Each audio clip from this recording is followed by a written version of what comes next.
Yes, miracles happen, and it's now December 24th, and my car is back, all fixed and ready to shine again.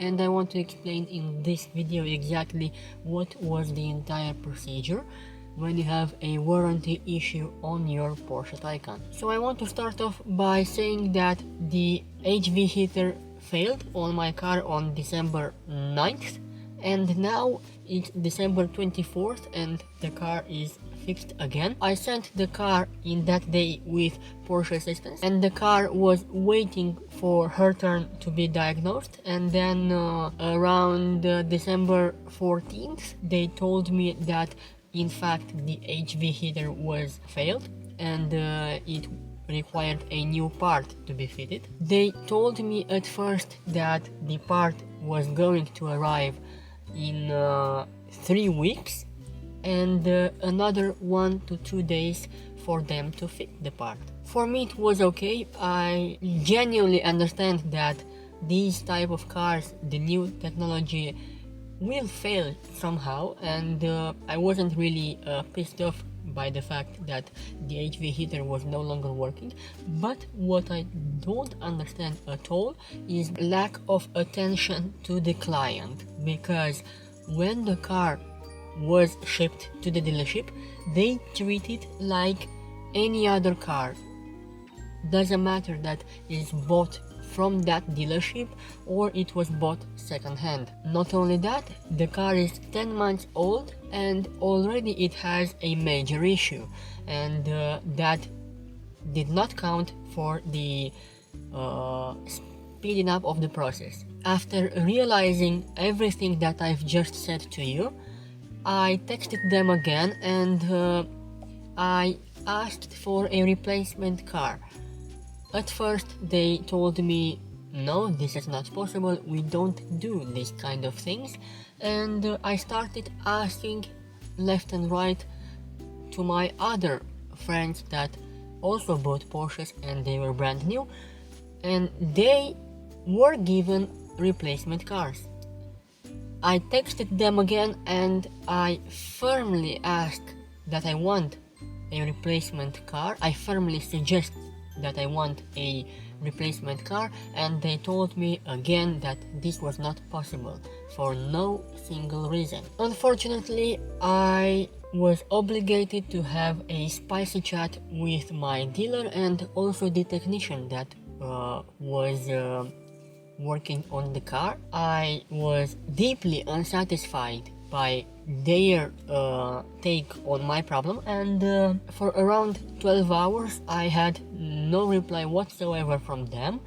But then the magic call happened. Yesterday they told me that the part is here and it's ready to be fitted.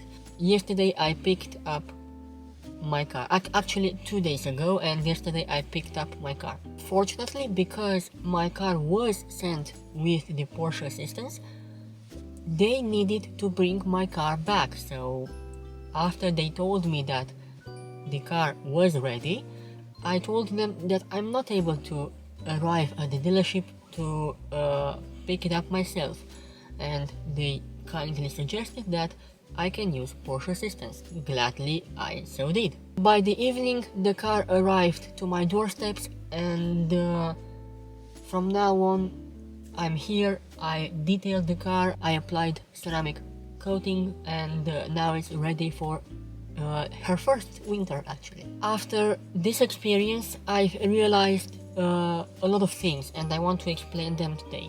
First one is the fact that parts are supposed to break, and on my car I turned off profiles and timers, and I will explain exactly why.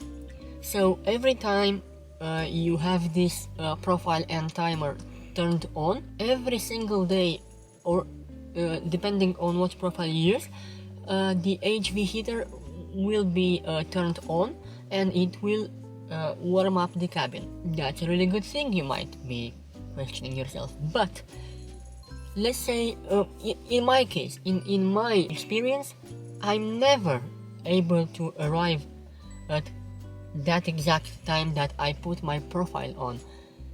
and of course it's my fault, but the timer was doing its job, and let's say I was late for 20 minutes, and the cabin at 6 p.m. was ready, but I got in the car at 6:20 and the car was cold again, and the heater had to do its job again, so 2 times in order for me to get safely in the cabin and not be cold.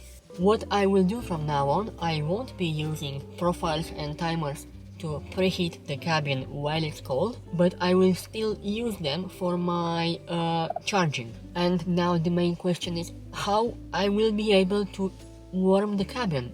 I will use the Porsche app. As long as this application is working, there's no reason for me to activate the pre-cooling and preheating on the profile. Another thing that I realized is how amazing this car really is. After driving for 2 weeks with different cars, I came to realize that this car has no competitor whatsoever. In my opinion, this car is 50 years apart from anything else. I drove even a newer BMW X5, the hybrid one, and also an Audi A8, and this car is simply astonishing. When I sit in it, I feel very connected, and this is why I really bought the car, because I felt really one with the vehicle. The sitting position, how low you stay in the car, this experience was very refreshing. I won't say that I really liked it, but I won't say that it was completely bad, but what I want to share in this video is what I did from start to finish.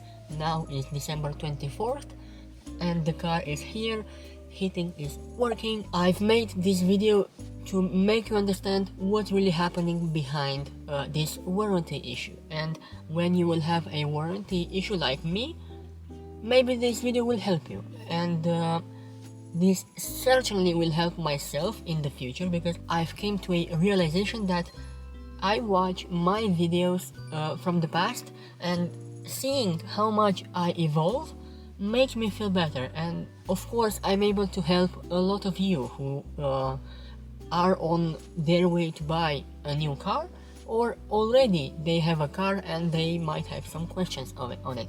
I don't want to scare you in any way. This is perfectly normal, and this was my experience with my local dealership from Bucharest. As I've made a post on Facebook, I found out that only my dealership treats me in this way.